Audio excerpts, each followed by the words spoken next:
Í nútíma heiminum þar sem samkeppnin mikil afar mikilvægt að hafa góðar auglýsingar ef fyrirtækið á að lifa af.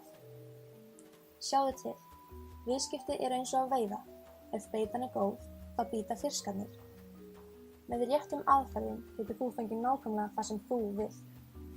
Góð markaðssetning getur breytt litlu fyrirtæki í alþjóðlegan risa.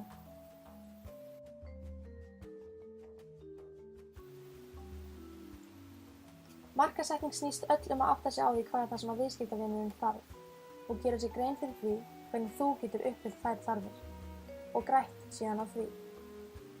Þegar vara markaðssett mikilvægt að hafa markhópinn í brennidepli. Hvern varan hönnuð fyrir? Til dæmis eru auglýsingar fyrir börn oft fullar af spennu og litum, en fullorðinsauglýsingar oft kynferðislegar, þó fólk taki ekki eftir. Besta leiðin til þess að koma vöru til neytandans að auglýsa hana, hvort sem það í sjónvarpinu, útvarpinu, netinu eða mokkanum. Manneskjan í eðli sínu löt. Við gerum allt til þess að spara okkur örfáar hreyfingar og sekúndur. Þá kemur sér vel að vera með vöru sem lítur út fyrir að vera einföld, eins og heimsendar pítsur eða rúmfarilsvélmenni, sem það bil eins einföld og hún hljómar. Þar sem hún ryksugar undir öllum stólum og skápum og hliðir sér jafnvel sá. Þegar vara auglýst, þá ekki oft bara verið að auglýsa vöruna, heldur líka lífstílinn sem fylgir henni. Markaðssetning fjölbreytt og flókið málefni.